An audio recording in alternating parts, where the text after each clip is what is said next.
Coucou les filles. Bonsoir. Bonsoir. Comment ça va ce soir? Ça va. Et toi, Flavie? Et Ça tout le va monde? aussi. Bon, Le parfait. jeudi, c'est la bonne journée pour moi. Ah oui, L'après-midi, je bosse pas, donc très bien. Je suis en meilleure forme. magique, magique, c'est parfait. Donc, bien en forme pour le live. C'est ça. Bien. Donc du coup, on innove ce nouveau format de live. Du coup, Oui, un live plus court, pas sur un témoignage, mais là cette fois-ci vraiment sur un aspect, une question fertilité. En fait, la question fertilité, voilà, du soir. c'est ça, la question Voilà. fertilité. En fait, on C'est s'était ça. dit que ce serait intéressant d'avoir des lives sur lesquels on parle un petit peu de biologie. Parce que finalement, nous, on a énormément ce genre de questions. On a beaucoup de personnes qui nous disent, voilà, j'ai une AMH à temps, j'ai une FSH à temps, j'ai ça, Qu'est-ce j'ai que ça, ça j'ai veut ça. dire? Qu'est-ce que ça veut dire? Ouais.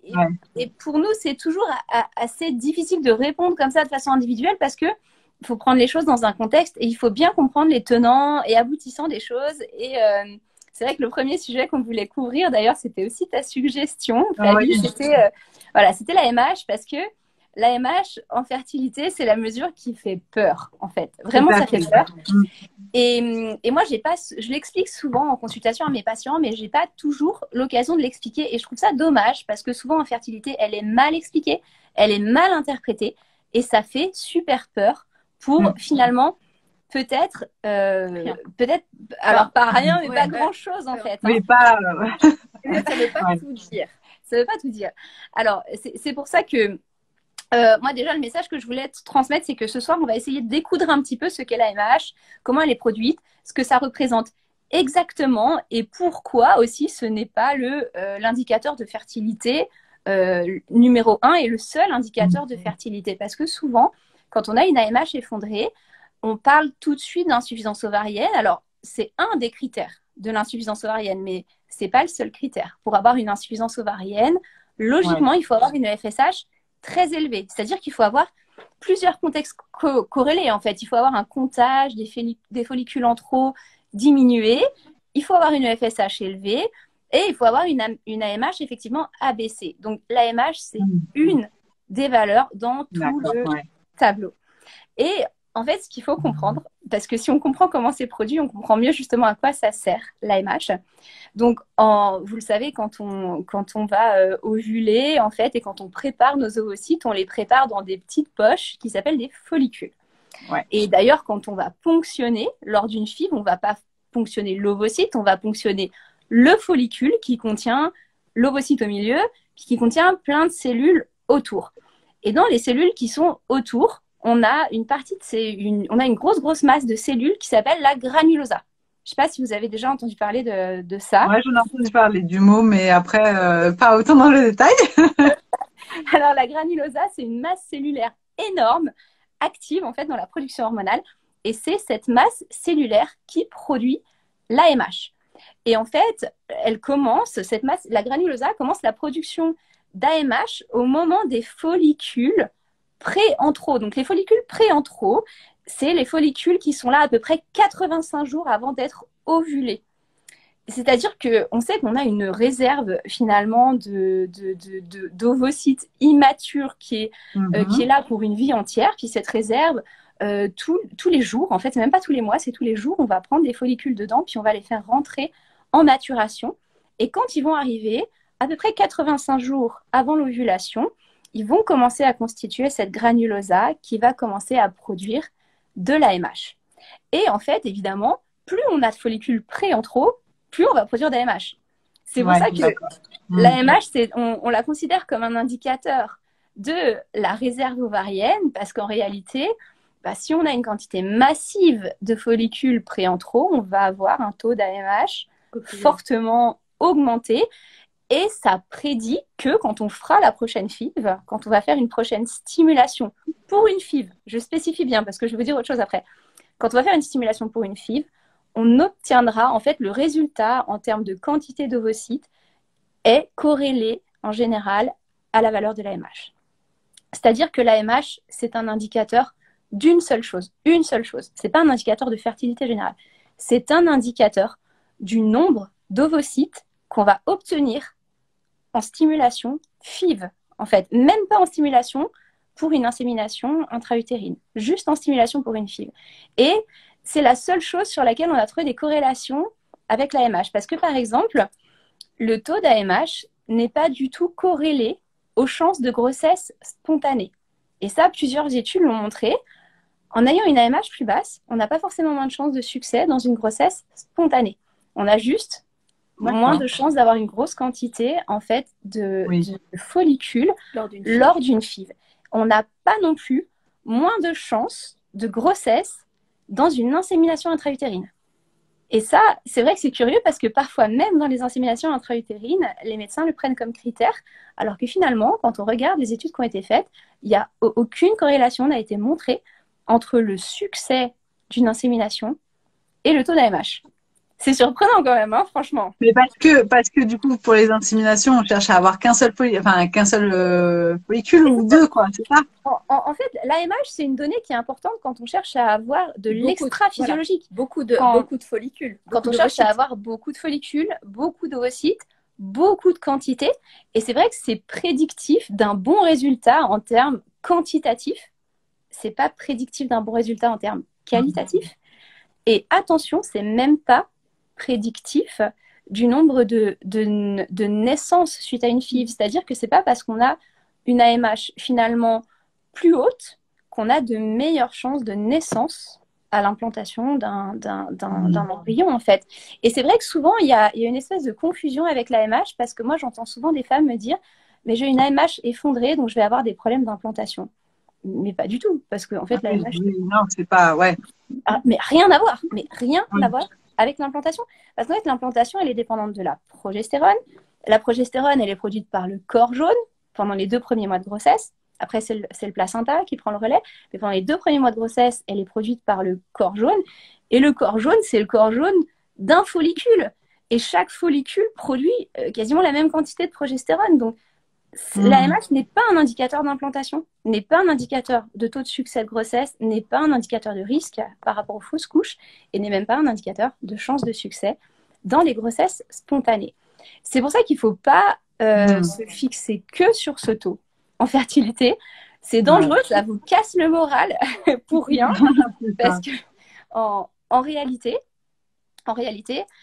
si on a un taux par contre d'AMH qui est altéré, ça veut dire que finalement, la quantité de follicules mobilisés, à chaque fois qu'on sort des follicules, elle reste un petit peu faible. Donc, on a tout intérêt à améliorer son contexte nutritionnel, environnemental, perturbateur endocrinien, tout ça, pour faire en sorte que nos hormones soient plus productives et puis faire en sorte qu'on essaie d'améliorer un tout petit peu ce critère-là.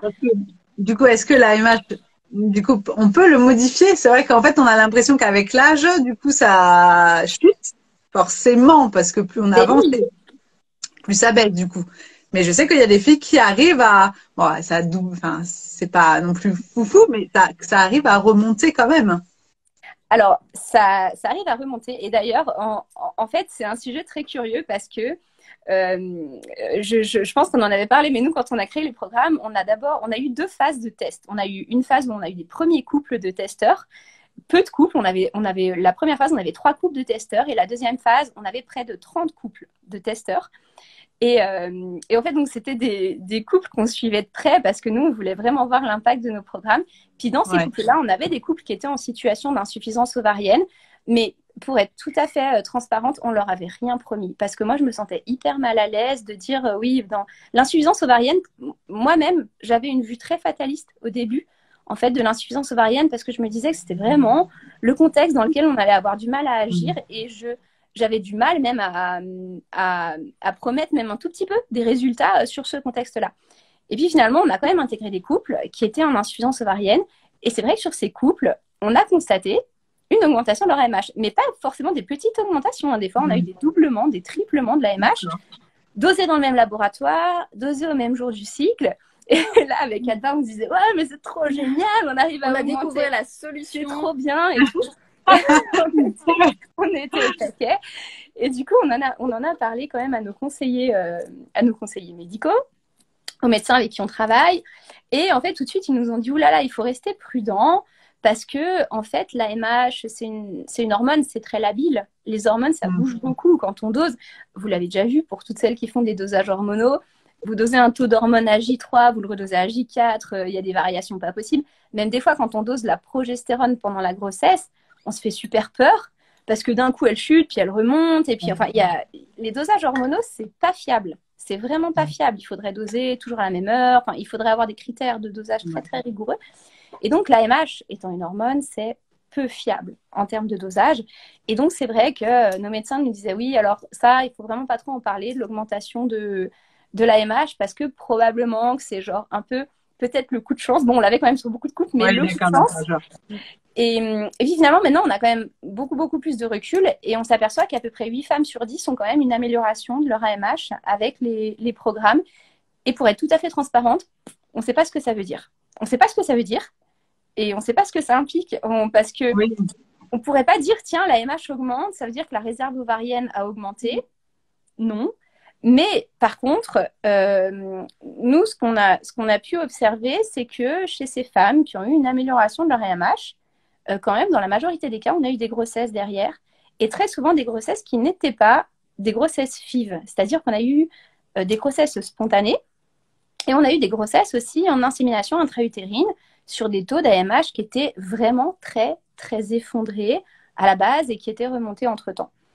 Donc ça, c'était un peu le truc rassurant où finalement on s'est dit, ben, ok, l'AMH remonte, et en plus de ça, derrière, on a quand même le critère grossesse qui arrive, quoi, donc cool.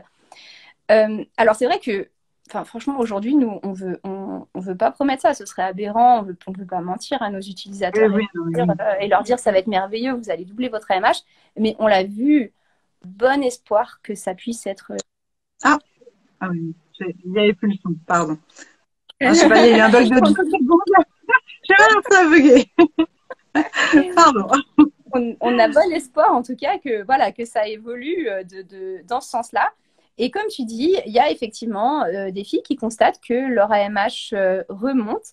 Et il faut aussi comprendre que, comme toutes les hormones sont un peu toutes liées entre elles. Et on a parfois des statuts d'effondrement hormonal suite à des phases de stress, qui peuvent être des phases de stress psychologique ou physiologique. Ce qu'on appelle un stress physiologique, c'est par exemple une inflammation, une grosse problématique immunitaire. Ça, c'est un stress physiologique. C'est un stress physique, en fait, pour notre corps. Et ces stress-là peuvent occasionner des gros dérèglements hormonaux, y compris des dérèglements au niveau de l'AMH. Et on l'a vu, mais énormément, par exemple, avec les vaccins Covid. Parce qu'il y a beaucoup de femmes qui, suite au vaccin, ont eu des dérèglements hormonaux, parce que, en fait, finalement, un vaccin, quel que soit le vaccin, rien contre le vaccin, mais quel que soit le vaccin, va créer une réaction immunitaire. Et une réaction immunitaire, c'est automatiquement de l'inflammation, c'est automatiquement un petit stress pour le corps. Et si on a une immunité qui est déjà vachement forte, ben, le vaccin peut déclencher une inflammation un peu plus élevée et ça peut déstabiliser le cycle. Dérégler, oui, non, mais c'est clair. C'est le corps qui réagit à sa façon. Exactement. Et souvent, il y a des AMH qui baissent justement après plusieurs FIV, plusieurs stimulations parce que le corps est fatigué, il a été super stressé. Et du coup, ben, le fait que le corps va reprendre un petit peu de son énergie grâce justement à vraiment un plan pour lui permettre de souffler, en fait, l'AMH va remonter. Donc, c'est pour ça qu'il y a des fois, c'est bien aussi de faire des pauses, même si c'est pas le truc qu'on a envie d'entendre. Mais oui, en fait, souvent et que c'est nous qui faisons le choix de la pause, mais les pauses font aussi du bien au corps, pour déjà au mental, pour reprendre un peu du poil de la bête, mais aussi le corps de se détoxifier de toutes ces piqûres et puis de revenir en meilleure forme, quoi, de rééquilibrer tout ça, quoi. Mais c'est vrai qu'on a l'impression que si on n'enchaîne pas, ça va aller de mal en pis. Et pourtant, ça vaut la peine de faire une pause, de vraiment permettre au corps de se reposer parce qu'il est vraiment HS et il reprend. Après, on ne redose pas toujours la MH. On refait souvent des stimulations après. Oui, on ne fait pas. Oui, tout à fait. Tout à fait. Mais c'est vrai que ce qu'il faut comprendre aussi, c'est que, comme on a dit, la MH, c'est plutôt le reflet de la capacité d'une femme à mobiliser beaucoup d'ovocytes. Donc, du coup, quand on a une AMH qui est abaissée, il y a aussi une question qu'il faut se poser, c'est est-ce qu'on a envie de mobiliser beaucoup d'ovocytes si on n'en est pas capable? Est-ce qu'il faut vraiment aller dans ce sens-là? Et notamment, c'est vrai que moi, quand j'ai commencé à travailler avec Adva, j'ai découvert quelque chose de nouveau. C'est ce que tu appelles la FIV douce, en fait.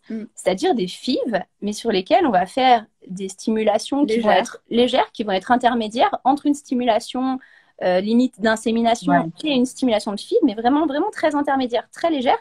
Et l'objectif, ça va être d'avoir peu de follicules, mais de meilleure qualité. C'est ça, parce que c'est ce qu'on m'avait déjà dit, que si on en fait trop, le problème c'est que comme il n'y a pas assez de place, du coup ils vont être, on va dire, plus petits chacun parce qu'ils vont manquer un peu de place et ils vont être de moins bonne qualité. Il vaut mieux en avoir un peu moins et qu'ils aient de façon imagée, hein, et d'avoir de place pour bien se développer, pour bien être bien, quoi. Donc oui, ça m'étonne pas du coup ce côté de FIV plus douce. En fait, disons que quand l'AMH est déjà faible, le fait de mettre des grosses doses, parce que c'est ce qu'on a tendance à faire, c'est que quand une MH est faible, on va mettre 300, 350, 375, pardon, pour la France, 450, 600 et en fait, et ça, c'est certains médecins ont vu que ça bloquait complètement le corps parce qu'il est déjà épuisé, et en fait, du coup, il produit rien, et il y a même des ponctions blanches, des fives blanches. Alors que si on va mettre une dose légère, ça peut faire qu'il y ait entre 1 à 3 follicules, et là, ça peut donner 1 à 3 ovocytes de qualité. Moi, j'ai eu des personnes qui ont fait comme ça des FIV douces, en se préparant aussi quand même, en essayant d'améliorer leur terrain à la base, et qui ont pu avoir un follicule, un ovocyte et un bébé à la fin. Donc, de nouveau, c'est pas forcément prédit. Cette personne dont je parle, elle avait 0,01 d'AMH. On a eu aussi une personne qui avait 0,018.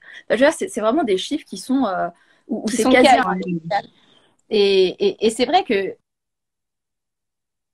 aussi, il faut se dire que quand on crée en fait par exemple entre le stade du follicule préantral qui commence à produire l'AMH et puis le stade du follicule qu'on appelle le follicule de Graaff, qui est le follicule qu'on va finalement aller ponctionner pour justement le féconder, il y a un triage.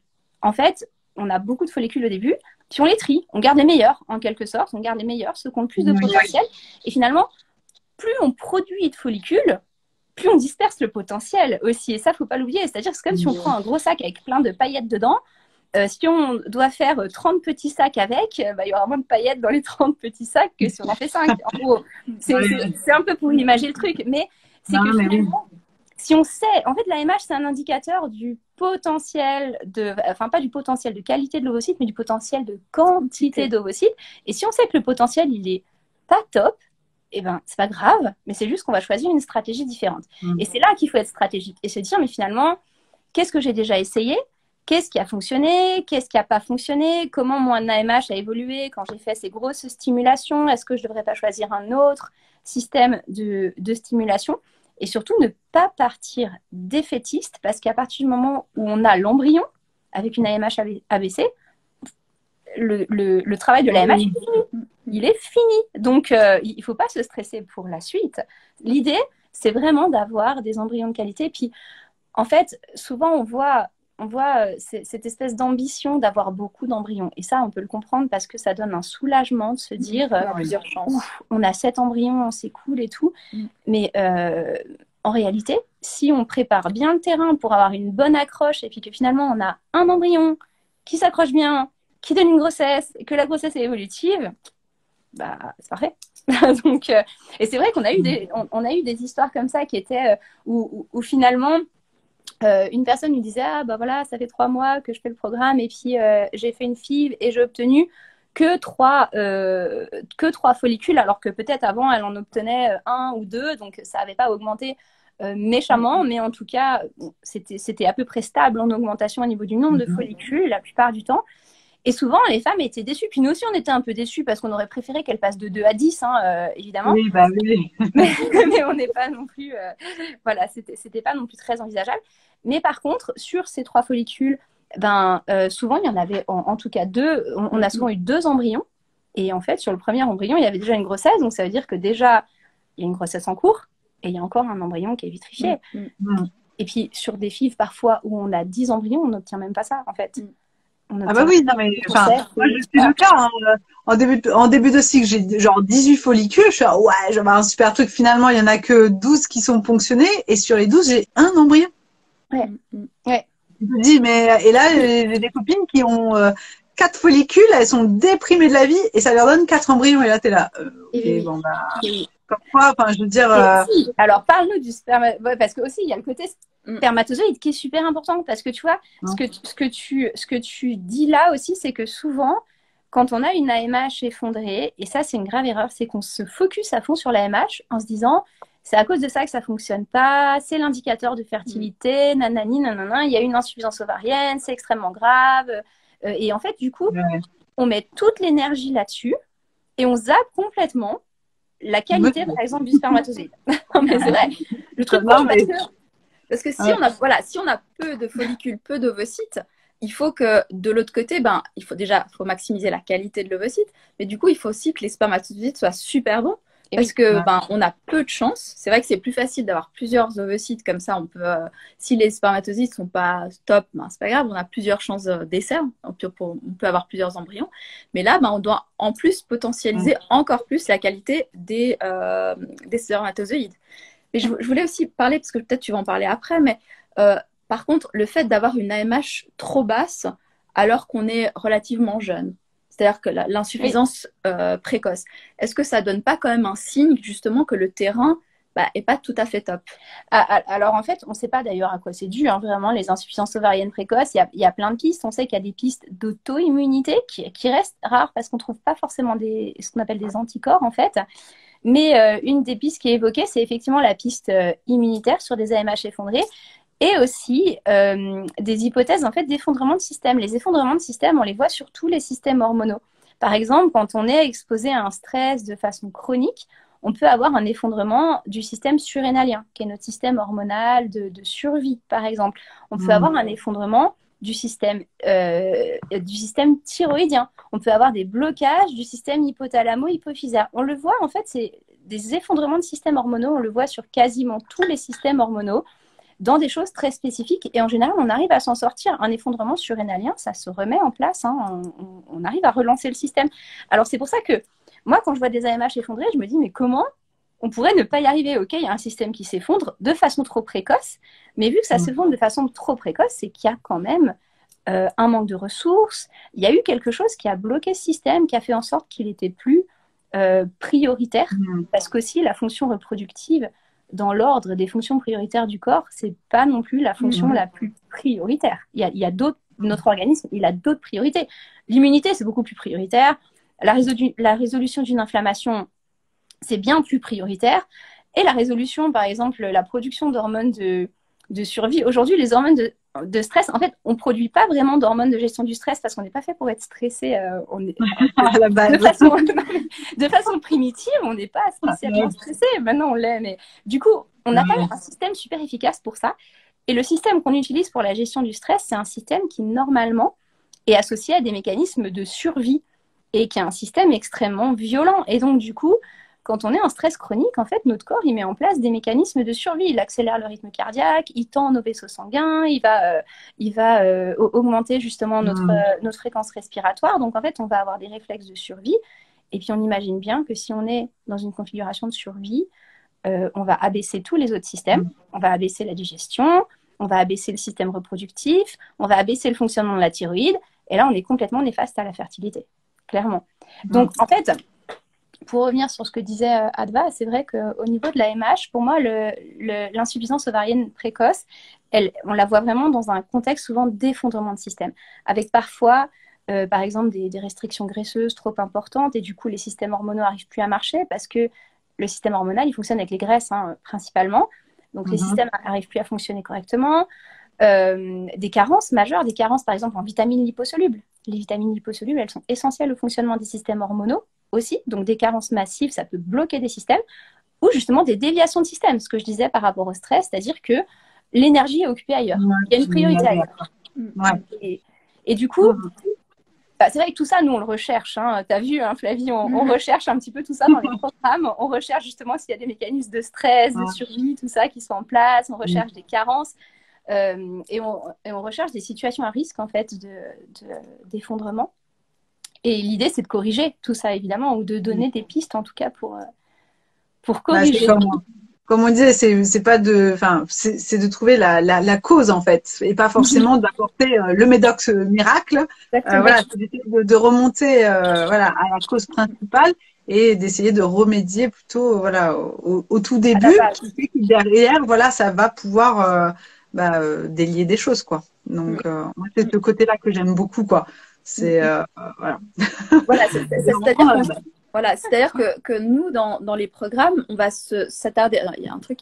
On va s'attarder à se dire, bah voilà, il y a une AMH bas. Donc ça, c'est pas le problème en fait. C'est un fait, c'est un facteur. C'est un facteur. Mais en fait, la question c'est pourquoi et qu'est-ce qui a amené ce problème. Et on va essayer de résoudre tout le fonctionnement en fait des choses pour optimiser la fertilité. Et puis se dire quels sont les paramètres qu'on peut améliorer, parce que bon, l'AMH, on va se dire que le but c'est pas de l'améliorer, même si elle augmente, mais de toute façon quand elle augmente, elle double, mais c'est chez des gens où elle était tellement basse que, oui, donc voilà, que même si elle double, triple, alors c'est génial. C'est bien, mais on n'est pas forcément dans les valeurs cibles non voilà, plus. On n'arrive pas, voilà, on ne sera pas dans les valeurs cibles de la PMA, mais bon, voilà. Et le but, c'est vraiment de se dire, qu'est-ce qu'on va pouvoir, on est orienté sur la solution, qu'est-ce qu'on va pouvoir améliorer pour faire en sorte que finalement, il y ait ce désir de conception soit assouvi. Donc, la qualité des spermatozoïdes, la qualité des ovocytes. S'il y a un seul follicule, il faut que ce follicule soit de l'or. Il faut que ce soit il faut qu'il ait des ressources. Voilà. Il faut qu'il soit capable de produire justement de la progestérone, il faut qu'il ait tout le matériel à disposition. Et l'implantation. Et l'implantation, tous les critères d'implantation qui sont complètement indépendant de l'AMH. Vraiment. Donc vraiment, le message, c'est de se dire, pas se focaliser en se disant, oh là là, j'ai un AMH qui est mauvais, ça va pas bien se passer. C'est dire, ok, j'ai un AMH qui est bas, ok, c'est comme ça. Qu'est-ce que je peux faire pour optimiser tout mon parcours pour faire en sorte que ce que j'ai, que je puisse y arriver. Soit potentialisé. Voilà. Ouais, non, c'est clair. Non, c'est chouette ces lives. Non, mais c'est vrai que ça permet, voilà, sur un sujet, d'être super clair et de bien comprendre, parce que c'est vrai que souvent, même moi aussi, j'ai plein de filles qui m'écrivent, j'ai une AMH super basse, machin, mais c'est vrai que du coup, là, ça permet de comprendre déjà ce que c'est. Et comme vous dites, enfin, je veux dire, voilà, c'est pas, il n'y a pas que ça, quoi. C'est, voilà, il y a d'autres choses où on peut agir à côté. Et c'est un tout. Mais c'est pour ça que c'est si compliqué que, enfin, faire un bébé, c'est pas, il n'y a pas de recette magique. C'est que, oui, c'est pas que un paramètre, c'est plein de trucs et que, du coup, faut que tout soit bien aligné. Comme on dit, que toutes les planètes soient bien alignées pour que ça fonctionne, quoi. Mais donc, oui, parce qu'en fait, c'est un enchaînement d'étapes. C'est vrai que faire un bébé, c'est un enchaînement d'étapes et c'est un enchaînement d'étapes très précises, très millimétrées et qui dépendent de beaucoup de systèmes, en fait, parce que ça dépend du système vasculaire, du système inflammatoire, du système immunitaire, du système reproductif, hormonal. Enfin, ça dépend d'un cumul de systèmes. Et c'est pour ça que, en fait, nous, notre constat de départ, c'était de se dire que si finalement la conception ne survient pas, c'est qu'il y a une problématique de déséquilibre quelque part. C'est comme une montre où finalement il y a un truc qui a cassé et le système marche plus. Mais pourtant, c'est peut-être un tout on petit sent truc. les Suisses là qui reviennent. Ouais. moi, j'aime bien le parallèle de la montre. Je vous embête. Ça, c'est la Suisse, la montre, effectivement. C'est l'emblème. C'est tout à fait ça. Quoi. Et puis, en fait, c'est ce que j'aime bien justement dans la montre, c'est qu'en fait, c'est pas que la montre, elle va pas marcher. C'est qu'elle va retarder. Et ça, c'est souvent le cas. C'est qu'on voit qu'il y a des petits signes comme ça. Elle est plus synchronisée. Voilà, elle est plus synchronisée. C'est des petits signes. C'est ce qu'on recherche en fait dans les programmes. C'est les petits signes qui pourraient montrer pourquoi il y a cette désynchronisation. Et puis petit à petit, on le voit même nous. Puis en fait, ça commence à être une habitude. On a mal au ventre tout le temps, mais ça c'est normal parce que de toute façon, on a toujours mal au ventre. On est fatigué, mais c'est normal, on travaille trop. On dort mal. Voilà. Tous les déséquilibres en fait qu'on peut trouver. Et c'est pour ça que finalement, en fertilité, on peut rien négliger. Tous les déséquilibres sont importants. On doit finalement tous les noter.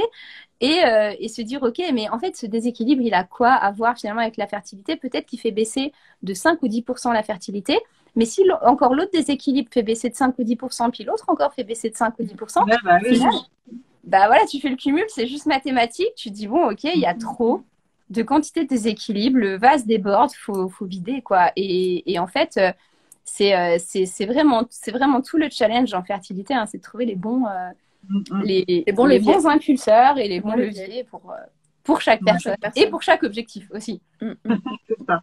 Et c'est complexe. C'est complexe, exactement. Bon, je crois que le temps s'écoule et peut-être qu'on a quelques... Je sais pas si Flavie, tu as reçu des questions, j'ai pas suivi. Non, mais ça va, c'est des questions complètement pas rien à voir avec le sujet de ce soir, donc non. Voilà, et après, sur l'AMH, voilà, s'il y a des choses précises sur l'AMH. Alors, si vous avez des questions sur... si jamais les reposer comme ça. Puis peut-être que nous, on mettra une boîte à questions aussi demain, justement, sur... voilà, comme ça, vous pourrez nous poser vos questions sur notamment le sujet de ce soir, qui est l'AMH. Et auquel on pourra répondre, du coup. Ouais, parce que il y en a qui vont le regarder après coup des fois, donc du coup ça peut permettre. C'est clair que ça, mais c'est génial alors. Non, franchement, non, mais des fois c'est avec des mots simples que voilà, on arrive à comprendre les choses et puis à force de les entendre aussi, tu te dis ah oui, c'est vrai.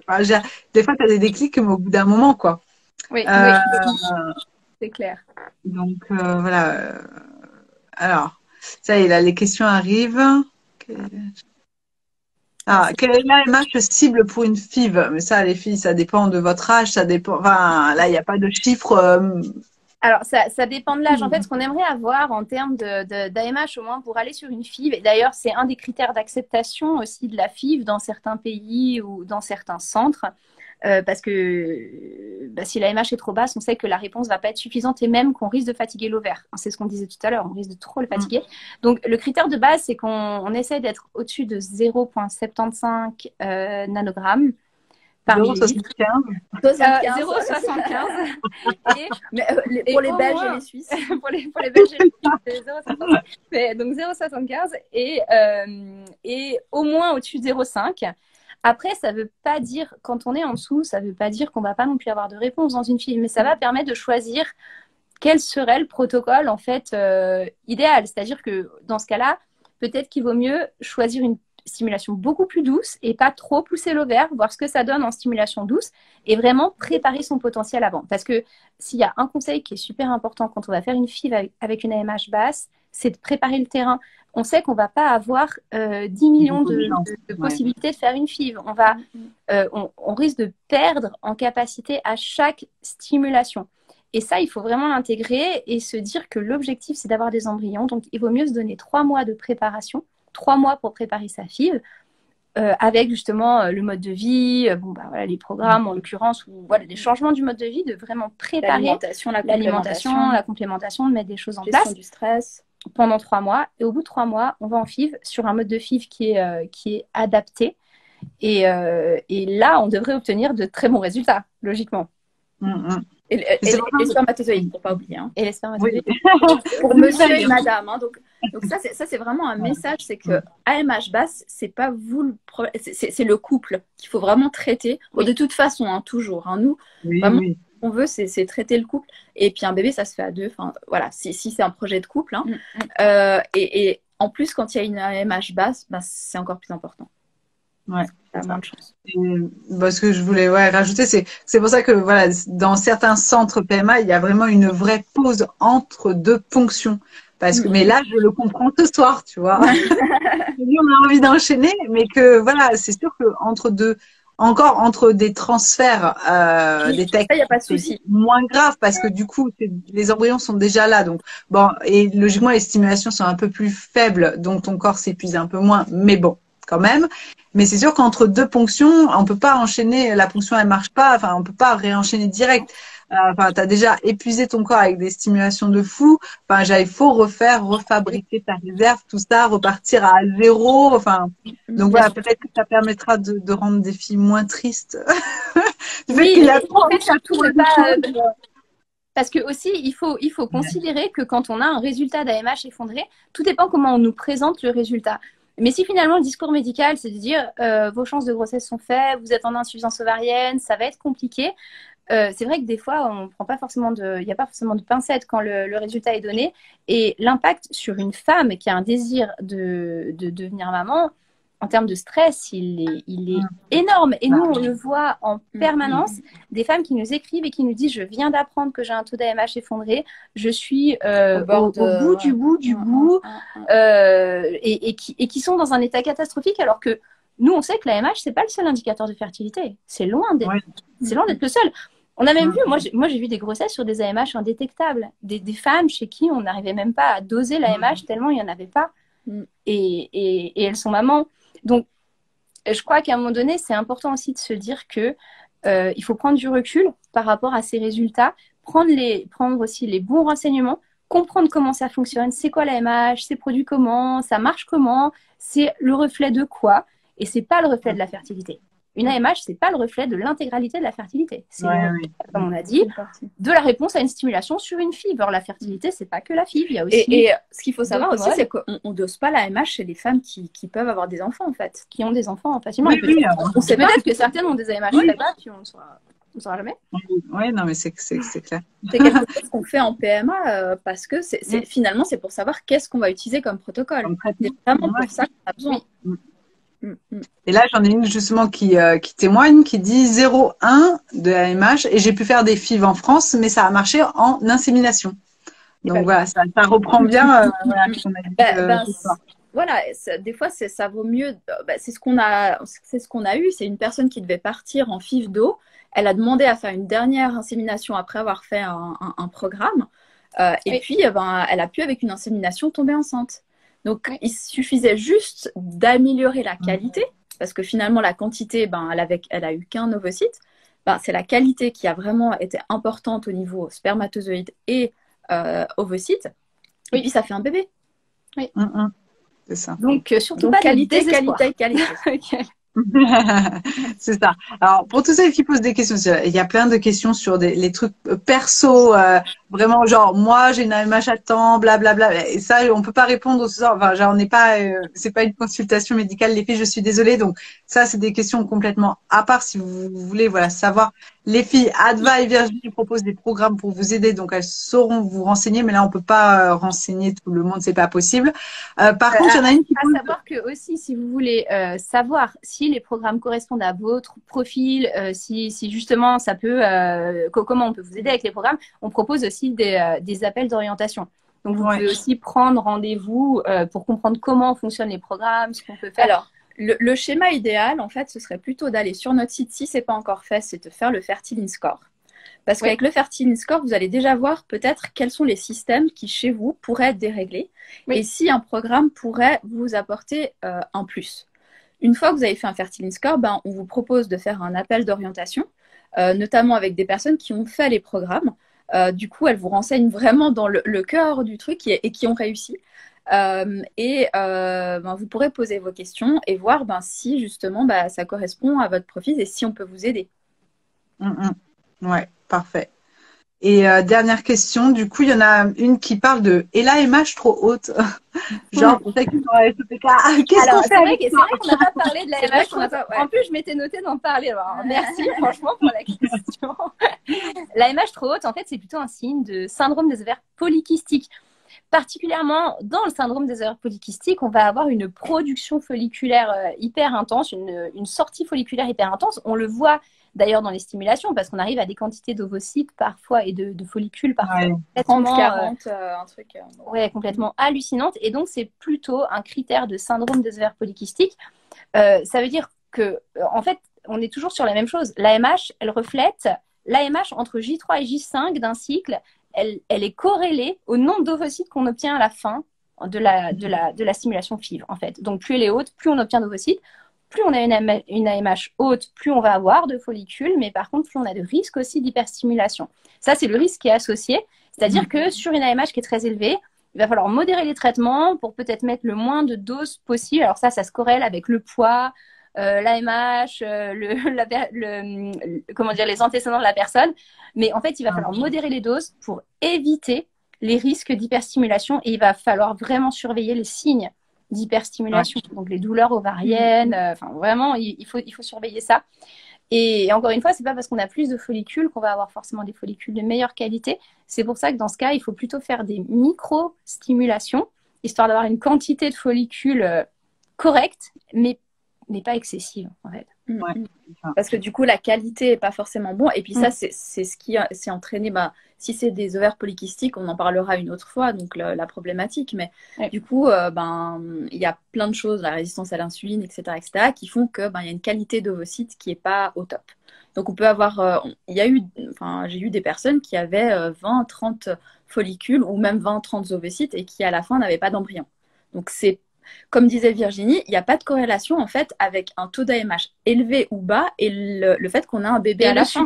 Et le fait qu'on a un bébé à la fin. Parce qu'on peut avoir un très haut et puis pas avoir de bébé à la fin non plus. C'est pas du tout corrélé aux chances de grossesse en fait, l'AMH. C'est un indicateur. C'est un indicateur qui nous permet de choisir des protocoles, qui nous permet d'agir correctement, qui nous permet de voir un petit peu comment évoluent certains critères, certains paramètres de fertilité. Et sur une AMH qui est très très élevée, on n'est pas forcément dans un meilleur critère qu'une AMH très basse, parce que très élevée, ça veut dire qu'on est dans un contexte de syndrome des ovaires polykystiques avec probablement une résistance à l'insuline qui va créer des problématiques d'implantation. Et ça, on en parlera aussi parce qu'on va avoir aussi un live sur justement l'insuline et la résistance à l'insuline et ce que c'est que la résistance à l'insuline, puis qu'est-ce qu'on fait quand on a ça. Évidemment, nous, c'est aussi un pilier important dans les programmes parce que clairement, c'est un des critères d'implantation qu'il ne faut pas négliger. Et donc, c'est pour ça qu'une AMH trop haute, ça entraîne aussi d'autres choses, d'autres problématiques. Super, je trouve que c'est un beau mot de la fin, un beau petit résumé. Non, je pense qu'on a bien abordé la question. Je pense que les filles maintenant, je pense que vous aurez compris. La MH, bas, haut, majeur, c'est pas ça qui est le plus important. C'est pas le chiffre, c'est que ça permet aux médecins de pouvoir adapter le protocole en fonction de du fameux chiffre, savoir s'il faut vous booster, pas vous booster. Enfin voilà, c'est juste un indicateur et c'est pas ça reflète pas si oui ou non vous allez pouvoir avoir un bébé. Donc c'est pas le chiffre qui est important, c'est ce qu'on va faire avec. C'est ça. Voilà, vous rappelle la boîte à questions demain qu'on mettra. Donc si vous avez encore des questions, si vous avez venez sur effectivement notre story, puis on aura cette boîte à questions. Vous pourrez poser les questions, puis nous on vous répondra en story aussi. Voilà, de façon anonyme. Parfait. Je trouve que ce premier live s'est très très bien passé.